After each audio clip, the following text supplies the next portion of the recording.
Team में। बोल दो, बस तमीज से। ठीक। Okay baddie.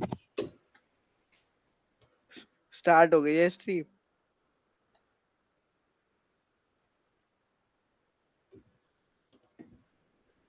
I don't see no stream.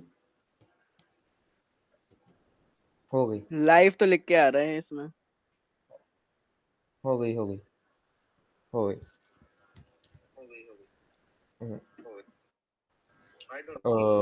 Greetings everyone. Welcome to Bansal Sir Academy. Sorry I could not come today for some reasons, but right now we are here with the chapter 3 AI project cycle of class 10th part B AI code 417. So let us begin with this chapter. It's like a chapter which I really love. So let's see how this class unfolds. Huh. These steps show how we plan to execute the task around us. Concisely or subconsciously, our mind makes a plan for every task which we have to accomplish, which is why things become clear in our mind. Similarly, if we have to develop an AI project, the AI project cycle product provides us with an appropriate framework which can lead towards our goal. The AI project cycle mainly has 5 stages. तो यहाँ पे basically हमने AI project cycle की बात करी है। Like हमें कोई भी प्लान करना होता है, लाइक कुछ भी टास्क करना होता है, हम प्लान्स बना देंगे हम इसे कैसे एग्जीक्यूट करेंगे, क्या स्टेप्स होंगे, ये वो। तो इसी प्रकार आपको कोई प्रोजेक्ट बनाना है तो उसके लिए क्या स्टेप्स होंगे, आइए उनकी बात करते हैं। First of all let us know what all these are: problem scoping, data acquisition, data exploration, modelling and evaluation as written here. Starting with problem scoping, you set the goal for your A project by starting the problem which you wish to solve with it. Under scoping, we look at various parameters which affect the problem which you wish to solve. That the picture becomes clearer. So basically, जो problem scoping होता है इसके अंदर आप problem देखते हो और आपको सॉल्व करनी है। काफ़ी पैरामीटर्स होते हैं, ठीक है। अब हम उनकी बात कर लेते हैं। वो क्या है? You need to acquire different है। हाँ, ये छोड़ते हैं, इतना कुछ खास है नहीं पार्ट, ये आगे चैप्टर में कवर ही हो जाएगा। It is a fact that let's talk about problem scoping. It is a fact that we are surrounded by problems. These they could be small or big, sometimes ignored or sometimes even critical. Many times we became so used to problem that it becomes a part of our life. तो basically कह रहे हैं कि problem कैसी भी हो सकती है, बड़ी भी हो सकती है, छोटी भी हो सकती है, बहुत क्रिटिकल भी हो सकती है। बट कई बार हम उसमें जीने लग जाते हैं तो वो हमारी लाइफ का पार्ट ही बन जाती है। जैसे अगर आप दिल्ली से हो, हैं, दिल्ली में पॉल्यूशन एक बहुत मेजर प्रॉब्लम है, बट अब आप उसके साथ रह रहे हो तो वो अब आपकी लाइफ का पार्ट ही बन चुका है। ठीक है। Identifying such a problem and having a vision to solve it, it is पहचानना प्रॉब्लम को और उसको सॉल्व करने का दिमाग में ख्याल रखना, विजन रखना, उसे प्रॉब्लम स्कोपिंग कहते हैं। A lot of times we are unable to observe any problem in our surroundings. In this case, we can take a look at the sustainable goals. 17 goals have been announced by the UN, which are termed as the SDGs or Sustainable Development Goals.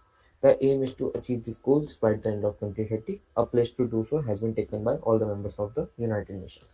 तो basically यह कहना चाह रहे हैं, मानो आप निकलो, आपको कोई प्रॉब्लम नहीं मिल रही है दुनिया में, तो आप क्या करो, आप 17 SDGs को कंसीडर करो। ठीक है।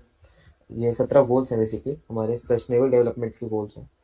17 गोल्स आएंगे इसमें, और इन्हें कैसे इनके बारे में सोचो, फिर इनको कैसे अचीव कर सकते हैं, और इसका जो एम है 2030 तक अचीव करना, और सारे यूएन के मेंबर्स ने प्लेज रेट है।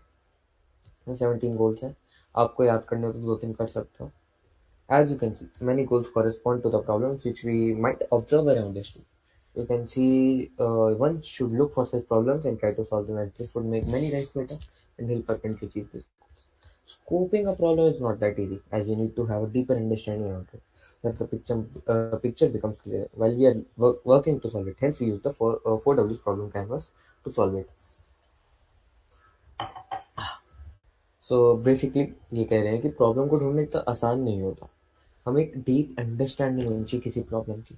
अब वो हम कैसे करें, उसके लिए 4Ws का प्रॉब्लम कैनवास होता है। आइए उसको भी देख लेते हैं। सबसे पहला हु, व्हाट, वेयर, व्हाई। ठीक है। अब हम बात करते हैं इसके ऊपर। पहले तो कई बार टेबल बनाने को आ जाता है, तो इसको जरूर दिमाग में रखना, इस वाले को, 4Ws प्रॉब्लम कैनवास को। The who block helps in analyzing the problem, getting affected or indirectly, analyzing the people getting affected or indirectly due to it. Under this, we find out who the stakeholders to this problem are and what we know about them. Stakeholders are the person or people who face this problem and will be benefited with the solution. Okay, so basically who block में क्या होता है कि हम देखते हैं कि कौन बंदा डायरेक्टली या इनडायरेक्टली किसी प्रॉब्लम से इफेक्ट है। तो हमने दिल्ली के पोल्यूशन की बात करी है ना, अब उससे जो दिल्ली के लोग हैं वो इफेक्ट हो रहे हैं और इनडायरेक्टली भी काफ़ी लोग आउटसाइड ऑफ दिल्ली वगैरह भी इफेक्ट हो रहे हैं। ठीक है, लाइक इंडस्ट्रीज इफेक्ट हो जाती है कई हमारी पोल्यूशन से, ट्रांसपोर्टेशन इफेक्ट हो जाती है, तो इनडायरेक्टली इफेक्ट हो जाती है कई हमारी। तो और जो लोग इफेक्ट हो रहे हैं उन्हें स्टेक होल्डर्स कहते हैं, और अगर इसका सोल्यूशन होगा तो वो लोग बेनिफिट होंगे। These are what are known as stake holders.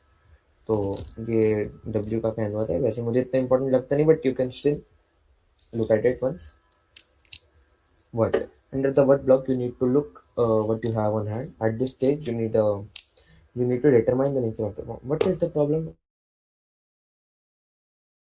and how do you know that it is a problem? Under this block, you also get evidence to prove that the problem reflected actually exists. Newspaper articles, media announcements, etc. some example.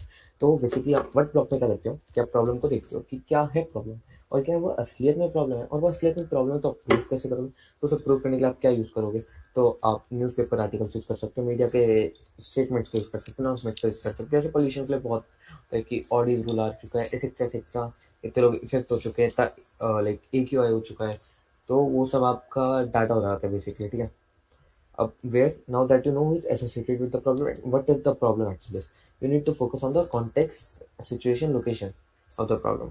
ठीक, this block will help you look into the situation in which the problem arises, the context of it and the location where it is prominent. Here is the bare canvas. So basically जो bare canvas है वो ये state करता है कि आपको निकालना पड़ेगा कि वो प्रॉब्लम है कहाँ, किस किस कॉन्टेक्स्ट में है, क्या मीनिंग है प्रॉब्लम का, है ना? वो सिचुएशन क्या है, लोकेशन क्या है प्रॉब्लम की, कहाँ वो एग्जिस्ट कर रही है, वेयर, जैसे इस केस में दिल्ली, है ना। अब वाई, अब भाई क्यों प्रॉब्लम सॉल्व करनी है, आगे भी पढ़ लेते हैं।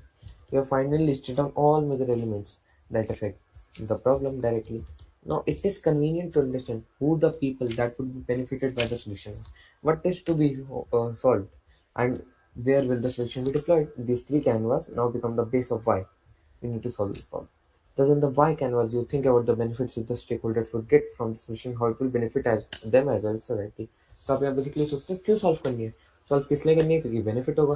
बेनिफिट किसका होगा, सोसाइटी का होगा, स्टेक होल्डर्स का होगा। दिस इज ठीक है। After filling the 4Ws problem canvas, you need to summarize the cards into one template. The problem statement template helps us to summarize all the key points into one single template so that in future, whenever there is a need to look back at the bits of the problem, we can look at the problem statement template. So basically, अगर आपको भी problem को एक जगह summarize करना है, you can use the 4Ws problem canvas, और which is the problem statement template. ठीक है, इसमें आप एक ही template पे सारे points को list down कर सकते हो, जिससे आप सबको रीड कर सकते हो, अंडरस्टैंड कर सकते हो, एक सिंगल गो में आपको रिवाइज कर सकते हो। बेसिकली जैसे 1 पेज नोट्स होते हैं ना फॉर्मूलाज वगैरह के मैथ्स में, वैसे आप इसे रेफर कर सकते हो अपने लाइक प्रोजेक्ट के लिए। ठीक है, ये वाला मेरे को इंपॉर्टेंट लग रहा है, तो देख लेना एक बार, अच्छे से इसे याद कर लेना, हु व्हाट वेयर व्हाई। ठीक है, अब data acquisition. As we move ahead in the AI project cycle, we came across the second element, which is data acquisition. As the term clearly mentions, the stage is about acquiring data for the project. Let us first understand what is data. Data can be a piece of information or facts and statistics collected together for reference or analysis. Whenever we want an AI project to be able to predict an output, we need to train it first using data. तो data acquisition क्या कहते हैं, पहले तो आपको किसी चीज़ को train करना है, जैसे हमने पहले ही पढ़ा था चैप्टर में, तो उसमें क्या था कि अब डेटा इंपॉर्टेंट होता है, डाटा साइंस में हमने पढ़ा था, वो किसी फॉर्म में हो सकता है, तो अब वो हमें चाहिए, ज़रूरी है किसी भी चीज़ को ट्रेन करने के लिए। ठीक है, तो उसे हम कहते हैं डाटा एक्विजिशन, उसकी कलेक्शन को। ये फैक्ट्स स्टैट्स कुछ भी हो सकते हैं फॉर रेफरेंस और एनालिसिस। ठीक है, for example, if you want to make an artificial intelligence system which can predict the salary of any employee based on his previous salaries, you would feed the data of his previous salaries into the machine. This is the data with which the machine can be trained. Now, once it is ready, it will predict his next salary efficiently. The previous salary data here is known as training data, while the next salary prediction set is also known as testing data. तो देखो क्या कहना चाहेंगे, ये training data testing data की बात कर रहा है। ठीक है, अब क्या होता है, मानो आपको किसी एम्प्लॉय की सैलरी निकालनी है, मानो उसकी सैलरी फर्स्ट ईयर है 1 लाख पर मंथ। ठीक है, और उसका इंक्रीमेंट हो रहा है 10,000 एवरी ईयर। ठीक है, तो AI मॉडल को आप डाटा दे दोगे कि इसकी स्टार्टिंग में इतनी थी, फिर इतनी हो गई, इतनी हो गई, तो वो नोटिस करेगा कि हाँ 10% इसकी सैलरी में बूस्ट आ रहा है। तो 1 लाख है तो वो अगले साल प्रिडिक्ट कर लेगा कि वो 1,10,000 हो जाएगी ड्यू टू द 10% इंक्रीमेंट। अब वो जो डाटा आपने यूज किया उसे सिखाने के लिए कि इंक्रीमेंट आ रहा है ऐसे ऐसे, वो हो जाता है आपका ट्रेनिंग डाटा, ठीक है। और जो नेक्स्ट डाटा हो जाता है उसे आप कहते हो लाइक जो उसने प्रिडिक्ट करके आपको आउटपुट दी, that is known as testing data. For better efficiency of an AI project, the testing data need to be relevant and authentic. In the previous example, if the training data was not of the previous salaries but of his expenses, the machine would not have predicted his next salary correctly. Then the whole training went wrong. Similarly, if the previous salary data was not authentic, that is, it was not correct, then too the prediction could have gone wrong. ठीक है। तो भाई देखो क्या होता है। अब भाई डाटा ही जब तुम्हारा ऑथेंटिक नहीं होगा, रेलिवेंट ही नहीं होगा। पहले तो ऑथेंटिक मतलब अगर वो सही नहीं हुआ, मान तुमने गलत डाटा दे दिया है, वो नोटिस कर रहे 5% का इंक्रीमेंट, तो 1,05,000 दे देगा वो डाटा तुम्हारा गलत आ गया टेस्टिंग डाटा में, है ना, रिकॉर्ड गलत बन गया। और अगर तुम वहाँ उसे कुछ ऐसा दे दोगे जो सेंस ही ना बनाए, रेलिवेंट ही ना हो, तुम कहो वो खर्च कितना कर रहे हैं, मानो 50,000 खर्च कर रहे हैं साल का, और उसमें उसका 5% इंक्रीज है ना, तो 52,500 हो जाएगा नेक्स्ट ईयर। तो वो तो तुम्हारा बिल्कुल ही अलग ही सेंस में चला गया, है ना। तो एथेंटिक और रेलेवेंट होना चाहिए तुम्हारी सिचुएशन से डाटा, ठीक है। तो for any AI project to be efficient the training data should be authentic and relevant to the problem statement scope, है ना। ये इंपॉर्टेंट स्टेटमेंट है, इसे एक बार ये अच्छे से देख लेना, ठीक है। Data features. Look at your problem statement once again and try to find the data features required to address this issue. Data features refers to the type of data you want to collect. In our previous example, data features would be salary amount, increment percentage, increment period, bonus, etc. After mentioning the data features, you get to know what sort of data is to be collected. Now the question arises, from where can I get this data? There can be various ways in which you can collect the data. Some of these are. अब भाई देखो, अब तुम्हारा data होगा वो अलग अलग types में होगा ना, या कुछ अलग अलग ही डाटा होगा।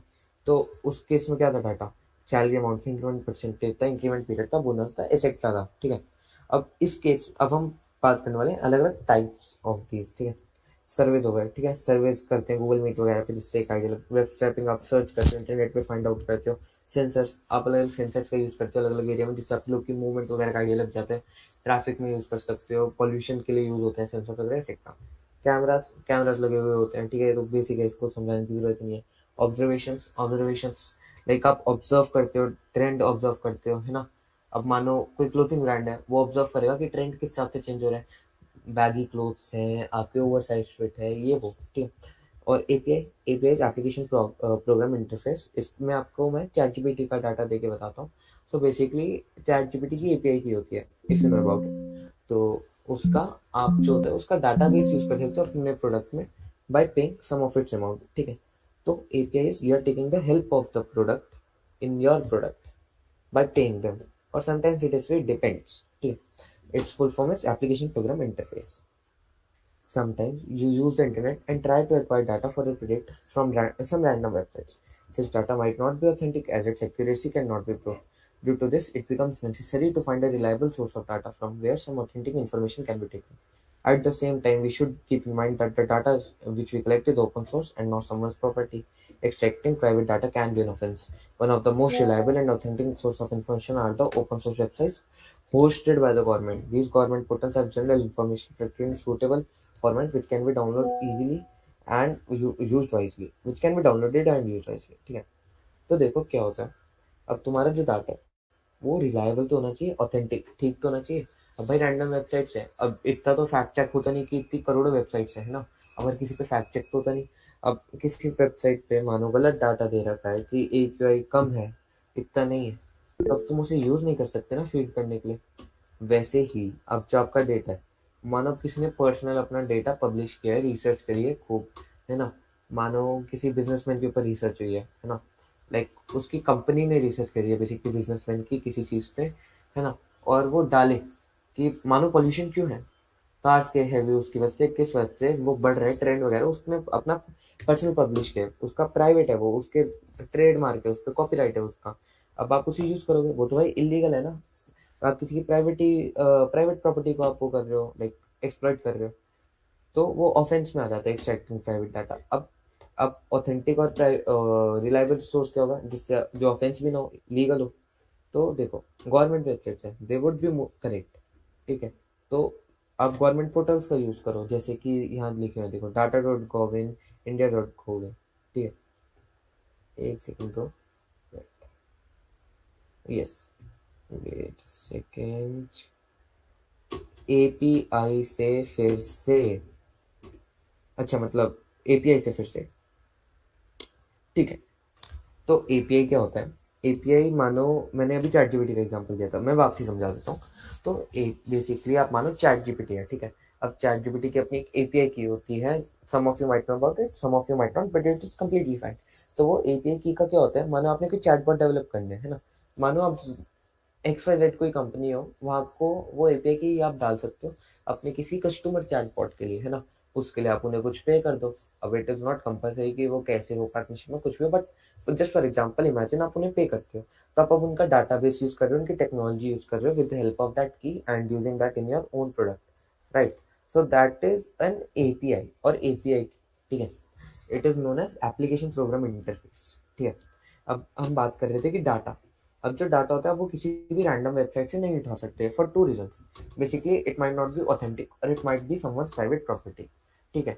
तो ऑथेंटिक वो इनकरेक्ट हो सकता है, ठीक है। अब इतनी वेबसाइट में हर किसी का फैक्ट चेक नहीं हो सकता।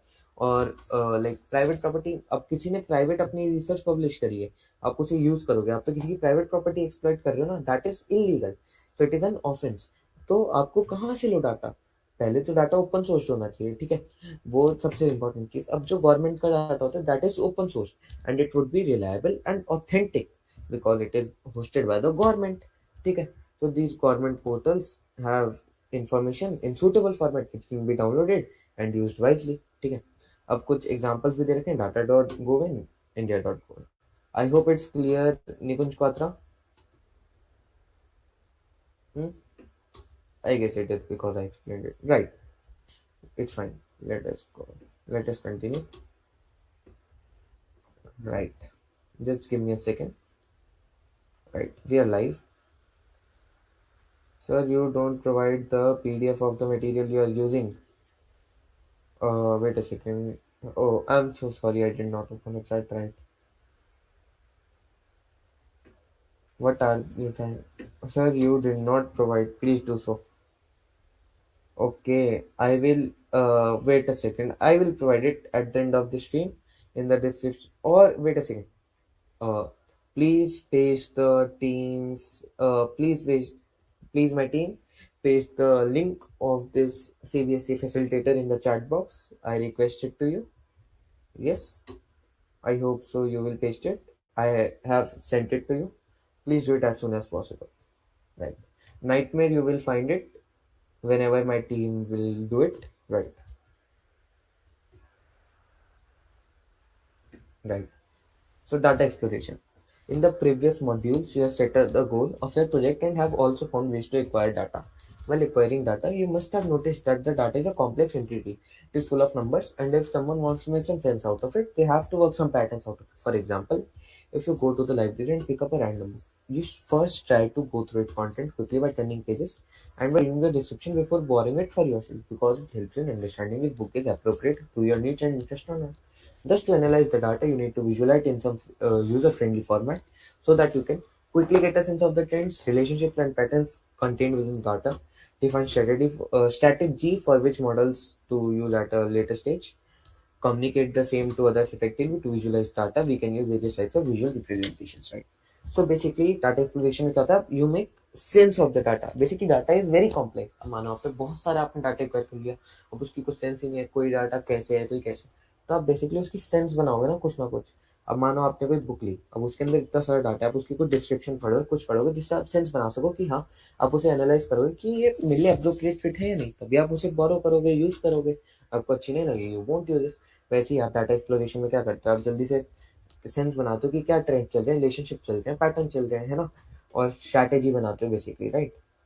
अब काफी सारे लाइक विजुअल रिप्रेजेंटेशन छोड़ो इसे। In the previous module of data exploration, we have seen various types of graphical representation models, which can be used for representing different parameters of data. The graphical representing makes the data understandable for the humans, as we can discover trends and patterns out of it. But when it comes to machines, accessing and analyzing data, it needs the data in the most basic form of numbers, which is binary, zeros and ones. And when it comes to discovering patterns and trends in data, the machine goes in for mathematical representation of the same. The ability to understand, describe the relationship between parameters is the heart of every AI model. Thus, whenever we talk about developing AI models, it is the mathematical approach towards analyzing data which we refer to. ठीक है, तो भाई देखो basically क्या होता है, अब आपने डाटा एक्सप्लोरेशन कर लिया, ठीक है, अब आपने डाटा रिप्रेजेंट कर दिया, अब आप मॉडलिंग जो होता है, अब जो भी एआई मॉडल होता है उसका हर्ट होता है मैथमेटिकली उसके रिलेशनशिप के समझना उन पैरामीटर्स के बीच में, राइट।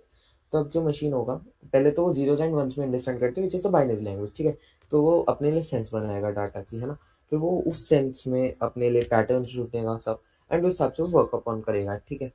अब देखो generally AI models can be classified as, तो देखो एआई मॉडल्स को हम क्लासिफाई कर सकते हैं दो में, लर्निंग बेस्ड, रूल बेस्ड, ठीक है, learning based machine learning, deep learning, जिनका हमने पिछले चैप्टर्स में बात करी थी, एंड रूल बेस्ड की हम आगे बात कर लेते हैं अभी, राइट।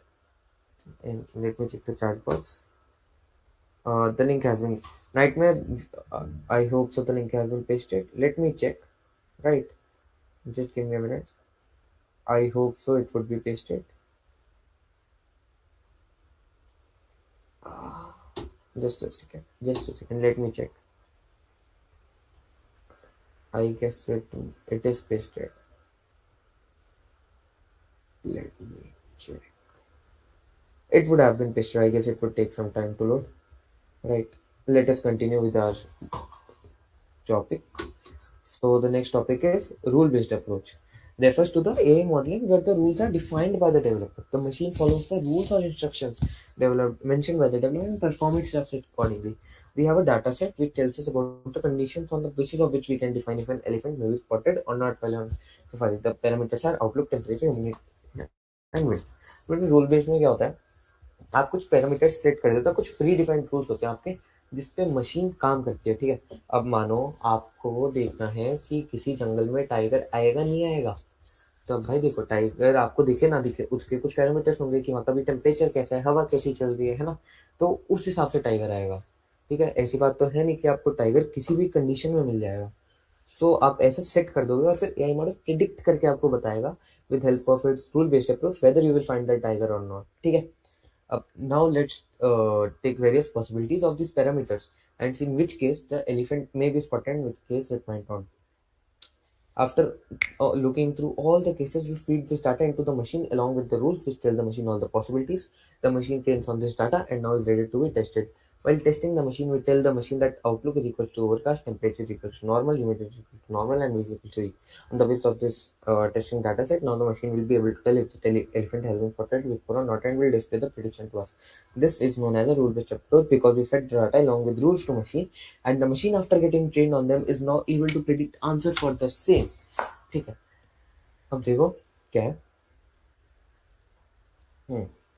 तो बेसिकली यहाँ जो हमारे प्रीडिफाइंड रूल्स हैं उन्हें ट्रेनिंग डाटा के फॉर्म में रेफर किया जा रहा है। आपने उसे ट्रेन कर दिया, वो ट्रेन हो गई उस डाटा से, अब वो टेस्टिंग डाटा जो लाइक टेस्ट कर रही है उसे, ठीक है, वो बता देगी यहाँ कुछ कंडीशन की बात हुई, इन कंडीशन होंगी तो वो बता देगा, ठीक है, ये तो ऐसी है, ठीक है। हाँ, a drawback feature for this approach is that the learning is static. The machine does not take into consideration any changes made in the original training data set. That is, if you try testing the machine on data set which is different from the rules and data, if it is at the training stage, the machine will fail and it will not learn from its mistake. Once trained, the model cannot improve itself on the basis of feedback. Thus, machine learning is introduced as an extension to this. In that case, the machine adapts to the training data and rules and follows the updated path only, while a rule-based model does what has been proven. तो ठीक है, अब मानो कोई नया parameter introduce हो जाए ना, तो ये वाली मशीन नहीं वर्क अपॉन कर पाएगी, उसकी नॉलेज है लिमिटेड, ठीक है। अब वो अपना दिमाग नहीं चला पाएगी इस केस में, है ना। मानो आपने रेनफॉल का फीड ही नहीं किया टाइगर वाले केस में, तब वो रेनफॉल को समझ ही नहीं पाएगी और फेल हो जाएगा उस केस में, आपका डाटा इनएक्यूरेसी आ जाएगी, है ना। तो उसके लिए फिर ये सीखता है, सब करता है, ठीक है। Just give me a second.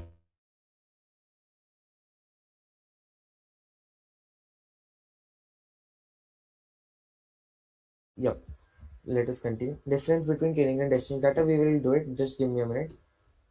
Let us check. Okay, sir, you continue. Okay, right. Let us continue. So, right.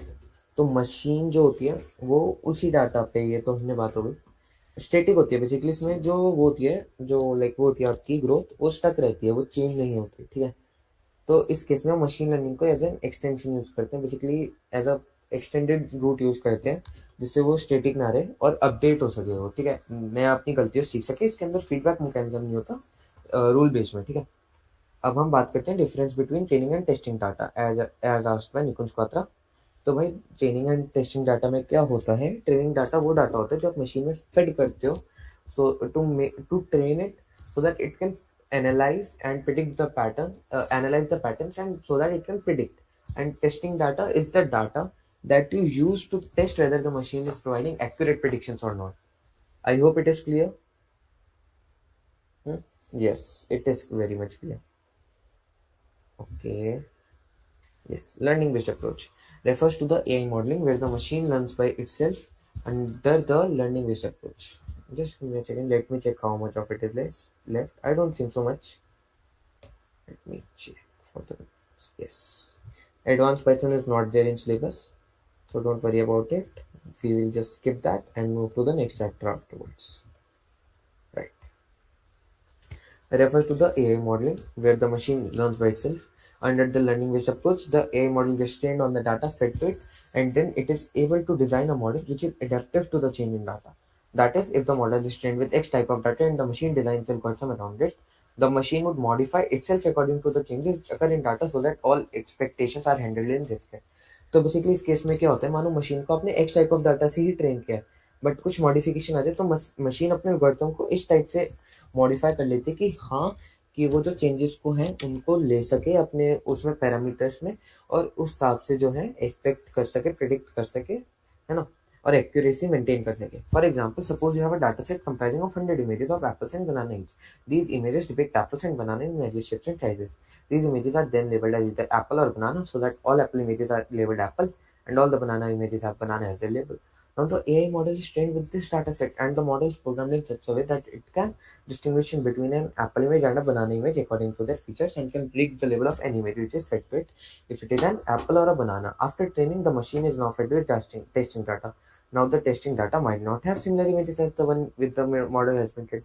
The model adapts its feature itself on which it has been trained and accordingly predicts if the images of an apple or banana. In this way, the machine learns itself by adapting to the new data which is flowing in. This is the machine learning approach. It includes the dynamicity in this model. The learning-based approach can further be divided into three parts. Let's talk about the three parts later. Let us understand what is learning-based approach with this example. So basically, मानो आप पे कोई data है, आपने उसे दिया Apple और बनाना की इमेजेस, मानो आपने उसे 100 इमेजेस दे दी, 50 एप्पल की 50 बनाना की, ठीक है। अब भाई वो इमेजेस को समझेगा। अब मानो आपने कोई ऐसी 51st इमेज दे दी एप्पल की, 51st इमेज दे दी बनाना की जो ट्रेनिंग डाटा में नहीं थी, और टेस्टिंग डाटा में आपने ऐसी कोई इमेज दी थी, तब भी वो उसे प्रेडिक्ट कर लेगा। क्यों? वो नोटिस करेगा कि बनाना की शेप थोड़ी मूनिश टाइप होती है, एप्पल राउंड होता है, रेड होता है, बनाना येलो होता है। तो बेसिकली अंडरस्टैंड करेगा, लर्न करेगा, ठीक है। इसलिए इसमें डायनामिसिटी आ जाती है, ठीक है। तो हम बात करते हैं, let me check if anyone has commented. Yes, key difference between ruling based and learning based. Key difference तो देखो हम ये कह सकते हैं कि जो की डिफरेंस आप होगा, जो रूल बेस्ड होगा वो स्टैटिक होता है, और जो आपका वो होता है लर्निंग बेस्ड होता है वो डायनामिक होता है। रूल बेस्ड में कोई फीडबैक मैकेनिज्म नहीं होता, बट इन दिस केस वो अडेप्ट कर लेते हैं, अपने एल्गोरिथम को मॉडिफाई कर लेते हैं। रूल बेस्ड ट्रेनिंग डाटा के बाहर के टेस्टिंग डाटा को नहीं प्रिडिक्ट कर पाएगा, but it is opposite for in the case of test, I am so sorry, in the case of learning based, right, it's clear. Let us move on. There are three types of learning based approaches. Supervised learning. In a supervised learning model, the data set which is fed to the machine is labeled. In other words, we can say that the data set is known to the person who is training the machine. Only then he she is able to label the data. A label is some information which can be used as a tag for data. For example, student gets grades according to the marks they secure in examination. These grades are labels which categorize the students according to their marks. ठीक है, दी right. तो देखो supervise में क्या होता है, जो बंदा होता है ना जिसने डाटा दिया, उसे पता है कि डाटा किस बारे में है, क्या डाटा है, ठीक है। लेबल डाटा यूज होता है बेसिकली, और जो लेबल डाटा लेबल होता है वो कुछ वो होता है लाइक टैग होता है डाटा के लिए, ठीक है। लाइक उससे वो डिफरेंशिएटर होता है, ठीक है। लाइक अब इस केस में क्या है, ग्रेड्स की बात कर रहे हैं, ठीक है। अब जो ग्रेड्स होंगे वो एक लेबल की तरह एक्ट करेंगे, जिससे वो स्टूडेंट्स को कैटेगराइज कर पाएगा। मानो हमने एक लेबल दे दिया कि ए ग्रेड वाला जो होगा वो 90 टू 100 होगा, बी ग्रेड वाला 80 टू 90 होगा। तो ये हमारे पास एक कैटेगरी का वो आ जाता है, जिसे हम लेबल कहते हैं, जो कि इंफॉर्मेशन होगी which can be used as a tag for data. Adaptive is learning, static is rule. Adaptive is learning, static is rule. Right. We can, what he is trying to say is that learning the right, in the learning based approach, basically it is adaptive. It can adapt, and it can adapt basically to the changes and modify its algorithm. But in the case of rule based, it is static. It does not learn from its mistakes. It does not have the feedback mechanism. Gender can also be its example. Yes, if you are trying to say that gender can be an example of the label, yes, it can be an example of the label. There are two types of supervised learning model. See, there are two types of supervised learning model: classification and regression. Classification, where the data is classified according to its level. For example, in the grading system, students are classified on the basis of the grades they obtain with respect to their marks in the examination. This model works on discrete data set, which means the data need not be continuous. Regression, such models work on continuous data. For example, if you wish to predict your next salary, then you could put in the data of your previous salary and increments, etc., and would train the model. Here the data has to find is continuous. So basically classification में क्या होता है, वो basically levels के हिसाब से categorise कर देता है. It is used to categorise the data. ठीक है, जैसे आप एग्जांपल लाइक इमेज देख सकते हो, इससे काफी क्लियर हो रहा होगा. And if you draw this diagram in the exam, it will help you in securing extra marks in that question, right. And इसके अंदर क्या होता है, आपका डिस्क्रीट डाटा होता है. Discrete data is the data which is not continuous, and the data एक continuous नहीं है, उसमें कोई ऐसा पैटर्न्स नहीं है. ठीक है, इसमें लेबल्स होते हैं बेसिकली. अब पैटर्न्स का मतलब मैं आपको समझाता हूँ. जैसे हमने सैलरी की बात करी थी, तो उसके अंदर जो इंक्रीमेंट हो रहा है 10% का, दैट इज द पैटर्न की हर साल 10% का इंक्रीमेंट होगा. और रिग्रेशन में हम ऐसा डाटा फीड करते हैं जो कॉन्टिन्यूस हो. आप यहाँ देख सकते हो कि पैटर्न आइडेंटिफाई कर पा रही है मशीन, और साथ में प्रिडिक्ट करेगी. ठीक है, अब unsupervised learning.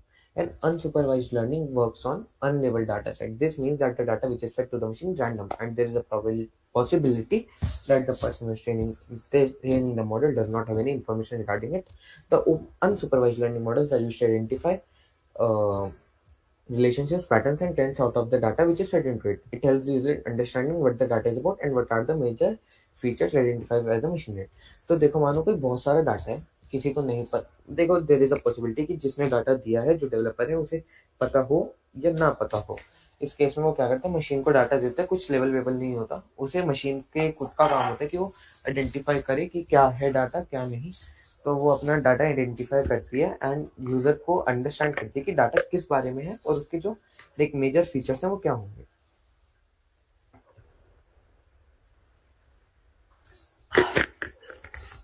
For example, you have a random data of 1,000 dog images and you wish to understand some pattern out of it. You would feed this data into the unsupervised learning model and would train the machine on it. After training, the machine would come up with patterns which it was able to identify out of it. The machine might come up with patterns which are already known to the user, like color, or it might even come up with something very unusual, like the size of dogs. ठीक है, तो क्या होता है इस case में, मानो आपने 1,000 डॉग्स का डाटा दे दिया, कुछ आपको उसमें पैटर्न्स निकालने हैं. ये क्या पैटर्न्स है, क्या फर्क है, राइट. तो वो पैटर्न्स को मशीन आइडेंटिफाई करेगी. लाइक जो आइडेंटिफाई कर पाएगी वो उन पैटर्न्स को बताएगी और यूजर को समझाएगी हाँ कि कलर का पैटर्न हो सकता है, साइज का पैटर्न हो सकता है, कुछ भी हो सकता है. अब जो आपका अनसुपरवाइज, एक second, I am so sorry, right. अब जो अनसुपरवाइज लर्निंग होता है, ये भी आपका दो टाइप का होता है. Clustering.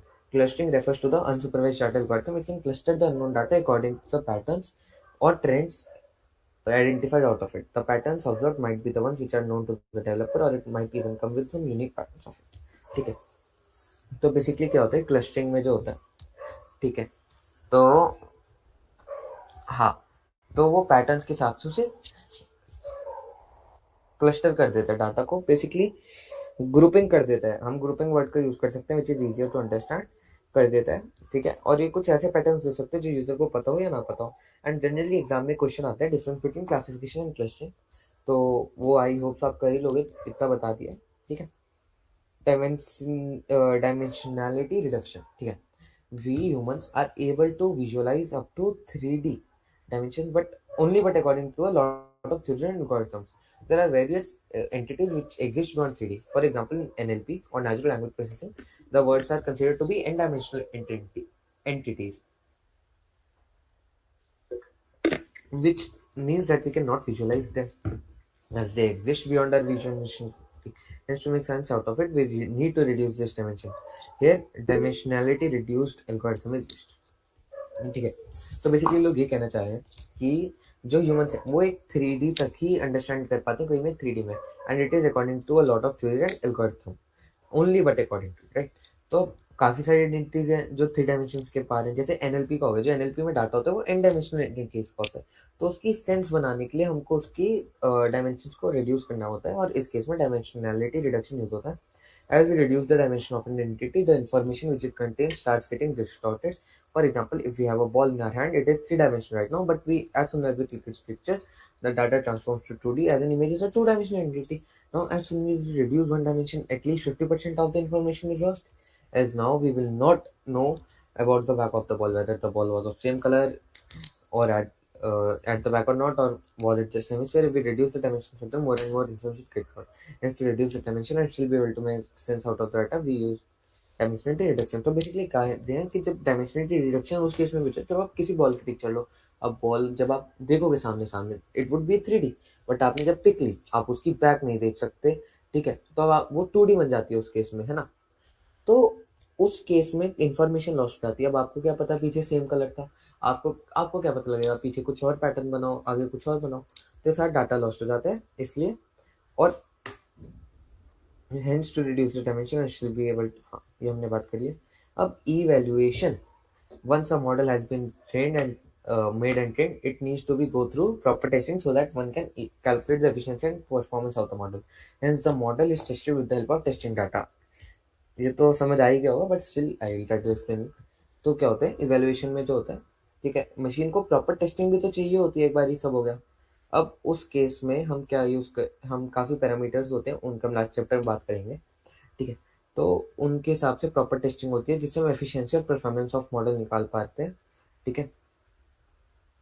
अभी कुछ पैरामीटर्स हैं, प्रिसीजन, रिकॉल, F1 स्कोर, इसके लास्ट में बात करते हैं, लाइक लास्ट चैप्टर में बात करेंगे। Neural network, neural networks are loosely modeled over how neurons in the human brain behave. The key advantage of neural networks are that they are able to extract data features automatically without needing the input of the programmer. A neural network is essentially a system of organizing machine nothing to perform certain tasks. It is fast and efficient way to solve problems for which the data set is very large, such as in images. तो देखो हमारे दिमाग में जो neurons होते हैं ना, जिस हिसाब से वो काम करते हैं उसके ऊपर ये जनरली कोडेड होता है, उसी पे बेस्ड होता है। इसको कोई इनपुट नहीं चाहिए होता है, विदाउट इनपुट वर्क करता है, ठीक है। ये एमएल एल्गोरिथम्स होते हैं, ठीक है, neural network system of organizing MLs होता है, एमएल एल्गोरिथम्स होता है टू परफॉर्म सर्टेन टास्क, और ये फास्ट और एफिशिएंट वे होता है टू सॉल्व प्रॉब्लम जिसमें डाटा सेट काफी लार्ज होता है।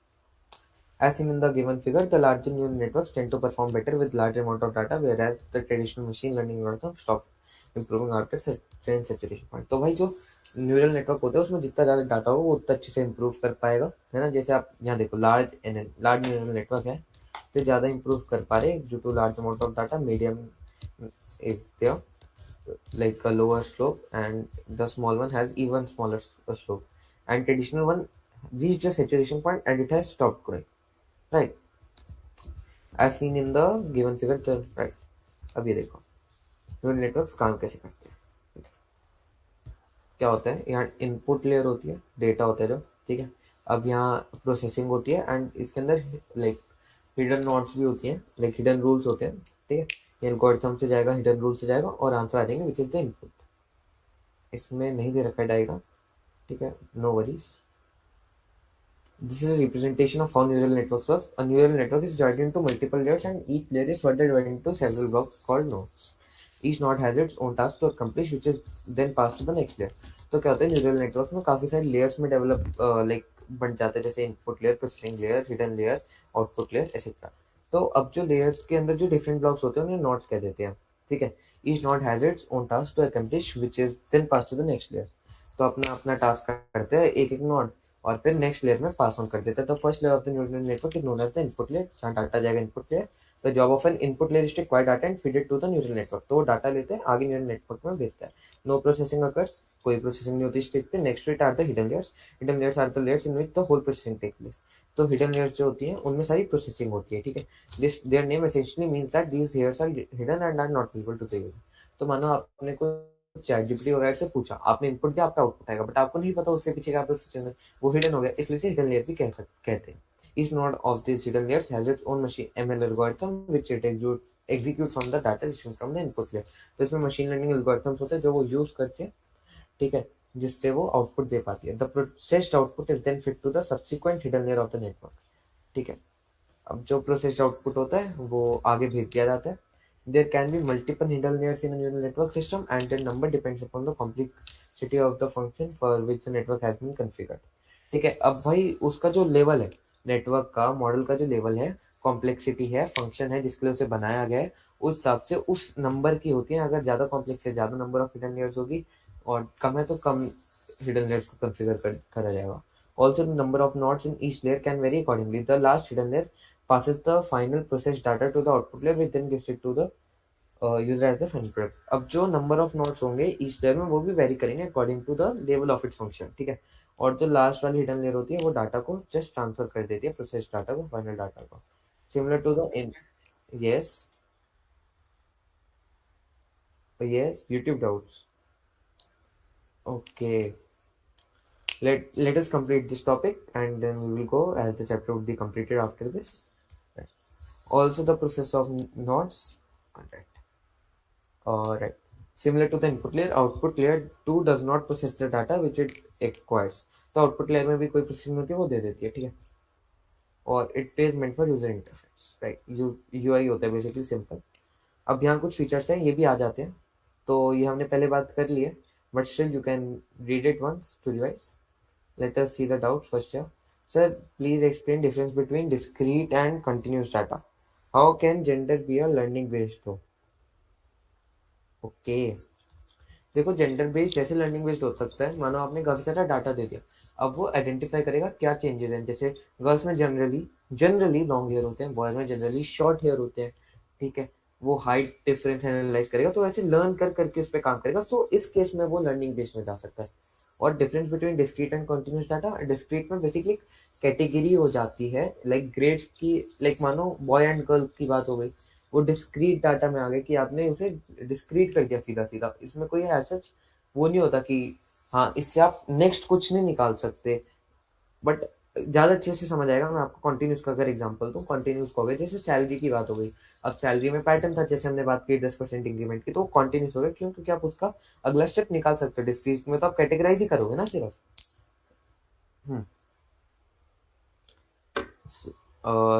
Okay sir, you continue, thanks a lot. Sir important question की पीडीएफ कब मिलेगी? देखते हैं, अगर टाइम हुआ तो जरूर बना के देंगे, बाकी I can not guarantee. Difference between, ये तो हो गया, kindly explain. Return and processing layer is the same, yes it is the same. Difference of clustering and classification with example, ये देखो अभी समझाया था, फिर देखो। क्लस्टरिंग में क्या होता है, आप इसी ना ग्रुपिंग कर देते हो। ये डायग्राम पे थोड़ी अटेंशन दो तो ज्यादा अच्छे समझ आएगा। ग्रुपिंग कर देते हो, क्लस्टर कर देते हो पैटर्न्स के हिसाब से। और इसका एग्जाम्पल भी मैं अभी देता हूँ, ठीक है। और इसके अंदर आप क्लासीफाई कर देते हो, ठीक है, लाइक अलग अलग बेसिस पे। जो अगर सिमिलर पैटर्न है तो एक को एक साइड, किसी को एक साइड। ये बेसिकली लेबल्स के ऊपर होता है। इसके अंदर आपको डेटा पे लेवल होता है, ये आपका अनलेबल्ड डाटा होता है। इस केस में आपको डाटा की कुछ नॉलेज नहीं होती क्लस्टरिंग में। मानो मैंने इसे एप्पल और बनाना दे दिया, इसे कुछ नॉलेज नहीं है, कुछ लेवल ही नहीं है, तो ये अपने आप ही पैटर्न आइडेंटिफाई करेगा अनलेबल्ड अनसुपरवाइज्ड में। बट इस केस में उसे थोड़ा आइडिया होता है, उसे लेबल होते हैं कि हाँ ऐसे ऐसे चेंजेस हो सकते हैं, तो वो उस हिसाब से क्लासीफाई कर देता है। Sir, is advanced Python syllabus? No, it was I guess in practical, but I will check it। ठीक है सर। अनसुपरवाइज्ड फिर से, अनसुपरवाइज्ड अभी भी फिर से कराना है क्या? सर पार्ट ए कब आएगा? पार्ट ए भी करेंगे, लेट्स सी, अगर टाइम हुआ तो करेंगे। बाकी उसमें आंसर कुछ कॉम्प्लेक्स है नहीं, तो हो जाना चाहिए वो, बट लेट्स सी, मेरे पास उसके काफी प्रिसाइज नोट्स हैं। लेट्स सी, नो डन, ठीक है चलो हो गया वो। ठीक है, तो आई गेस यहाँ पे वाला चैप्टर कंप्लीट हो चुका है। एडवांस पाइथन कट चुका है. It is in practical, I am not sure, I will just check, but according to me it is. अब हम आगे चलते हैं. Data science, let us start in a few minutes. ठीक है, इसे लाइव स्ट्रीम को भी थोड़ी देर के लिए बंद करते हैं. हाँ, ब्रेक है, 10 मिनट का ब्रेक है. अभी इसको पॉज करेंगे, दूसरी स्ट्रीम स्टार्ट करेंगे 10 मिनट के बाद. ठीक है, लेट्स क्लोज द स्ट्रीम.